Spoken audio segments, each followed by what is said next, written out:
The planning and design for a new domestic carrier in South Africa is about to come to fruition. Soon to take to the skies will be a local airline that promises to offer a modern 21st century style of flexibility for air travel. Well, I've been out of the industry for 10 years. I was actually quite happy to be out of the industry. It's an intense industry, as you know. I had a wonderful experience for 13 years in the industry mainly with Kulula. And I've kind of been interested over the last kind of year and a half, just in terms of, changes in the industry, watching the strength of existing players in the industry. 20 years ago, which is when Kulula started, and low-cost airlines, or so-called low-cost airlines, were starting up around the world, the context was that there was a fundamentally different and more efficient model of short-haul travel. That was based on higher density seating configuration, low-cost distribution, primarily through internet and web bookings, taking out a lot of the cost elements like onboard catering. And that was a new model. Low-cost airlines are no longer a new model. Any airline, in my view, that does not fundamentally have an efficient, low-cost structure will not survive. Whether it's offers additional services or not. So, in my view, the kind of category of low-cost airlines is outdated. Efficiency is critical for survival. And then it's about what's the customer proposition? Why would people choose you? And what is your initial thinking along those lines of efficiency? How do you see your airline being efficient? So maybe just to start, there's three things that an airline has to do. It's got to be safe. It's got to be reliable, which talks to on-time performance in particular. And it's got to be affordable. If those three things are not in place, don't show up, because you're not going to make it. And reliability is a very critical component. A 10 o'clock flight needs to leave at 10 o'clock. That's what the customer is buying. They're not buying a 10:30 flight. They're not buying a 10:45 flight. Obviously, there's variables that come into play in terms of reliability. Some of them controllable, some of them not controllable. So there is that variable, but that's got to be managed, exceptionally well managed on the margin. And it's a critical piece. But those three factors, we don't believe will win in the end of the day. Those are hygiene factors in this industry. What else are you doing? What other value are you bringing to the traveller over and above safety, reliability, and affordability? And what is that going to be? What do you anticipate you're going to offer your passenger? You've said efficiency and reliability. What are the real other factors that you think could draw passengers to your airline? The way we kind of look at air travel is that, and you'll kind of appreciate this, is you've got, let's say, a low-cost airline on the one end of the spectrum. On the other end of the spectrum, you've got a private jet, which 99% of people cannot and will never afford. You're being generous, 90%. 90. More than that. Yes. It's, but that's the ultimate experience. But we believe that somewhere along that spectrum is a product that will appeal to travellers, and particularly regular travellers. And it's not on the end of a traditional low-cost airline, and it's certainly not at the level of a private jet, because nobody can afford that. But what are the things of private air travel that people really like? The fact that they go when they want, that they can change. If they decide, I don't want to go at 10 o'clock, I want to go at 11 o'clock, that's fine. Why should that be a problem? Why should that be so expensive if I want to switch to the 11 o'clock flight? If I want to rock up early for the flight, why is there a whole process that I have to go through, and a cost and a inconvenience if I rock up early at the airport and I want to take a flight? So we're looking at all those things of private jet travel. We're not going to offer that, but we're going to look at what are the elements of private jet travel that we can offer in a short-haul domestic environment. How rigid and how flexible are you going to be with this pricing, in the sense that people switching, changing their mind, going on to, having to change their plans? Or are you so sorry, if you want to go, you're going to have to pay a premium to change your ticket? No, we're going to be very flexible. We're going to be very flexible, very accommodating, very mindful of the fact that people need flexibility, especially in this time. It's very, very difficult to plan. The economy is tough. The pandemic is still with us. And in fact, the booking profile, if you look at when people are actually booking for flights right now, it's very, very close to the time of departure, which means that people are really reluctant to plan ahead.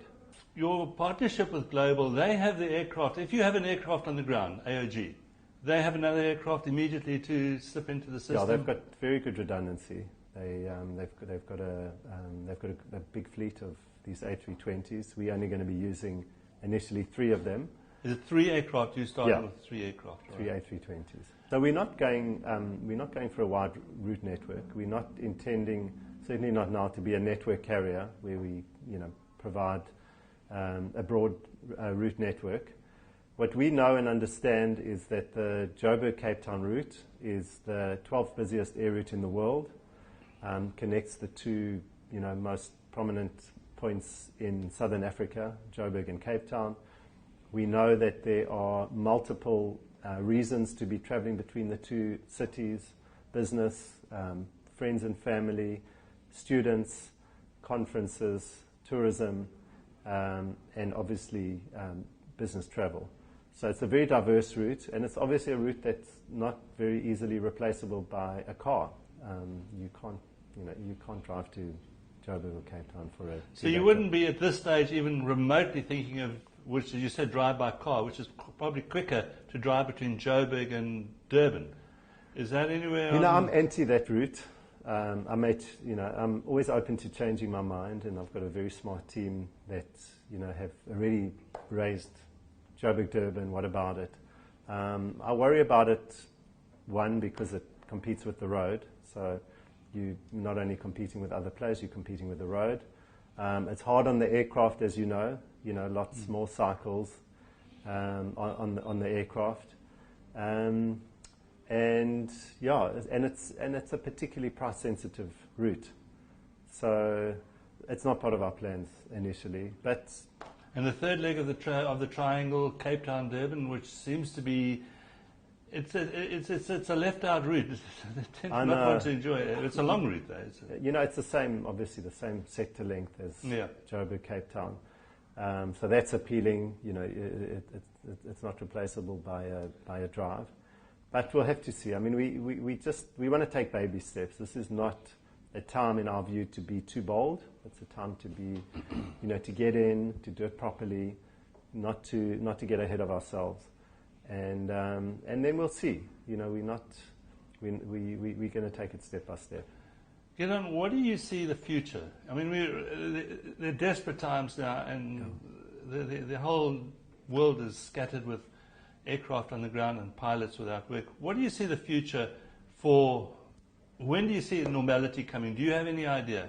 None whatsoever, to be honest. And therefore, flexibility in our models is key, because nobody knows how long it's going to take to get back to normality. Nobody knows what normality is. Is the new normal going to be different from the old normal? I've got a hypothesis that business travel will change forever, because there's an alternative now. There's a clear alternative to flying, taking a day out of your week or 2 days out of your week for 1 or 2 meetings.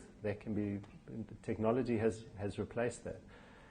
So I think there's some fundamental shifts in travel. It's a very brave move of yours to go into this market at a time. Do you really feel absolutely confident that this is the right time to get into it? I think it is the right time. If there was if timing was the issue, this is the right time. Maybe the more fundamental thing is this an industry to get into, given how difficult an industry it's been, how many people have failed, good airlines have failed. The way I look at that simplistically from a financial point of view is just to limit any exposure to debt. At the end of the day, companies fail because they run out of cash. That's what makes them close their doors. Yeah. And we are very, very mindful of that fact, and very conservative in the way that we manage our finances. And we won't take on debt. We certainly not for the early phase of the business. And if we can control that, then we're going to survive. And if we're going to survive, there's a very good chance that we're going to thrive. And on that, what do you see as ideal situation with your aircraft occupancy? You're operating an aircraft of 150 seats. 180. 180 seats Yeah. Aircraft. What do you see as a break-even point on that? So how many, 70%? How do you see it? Well, it all depends on, obviously, the average fare. It's unlikely, given the efficiency required for a high-density route like a Jhb and Cape Town, the load factors need to be high. So 80% is probably, more or less the benchmark. I think if an airline's operating at 70 or below, it's problematic. If it's operating at 90 plus, it's probably not charging enough, or it doesn't have enough seats in the market. I think 80 is kind of more or less where we plan to settle. And then finally, just the type of service on the aircraft and your whole boarding system, is it on-board aircraft, is it buy your meal on board? Will you a cup of coffee and a muffin or something, or will you have full catering as well? We're not going to do the buy on board. We've got a nice surprise on the catering side. I'm sworn to secrecy till next week. All right. So I'll tell you more, but we're not doing the buy on board.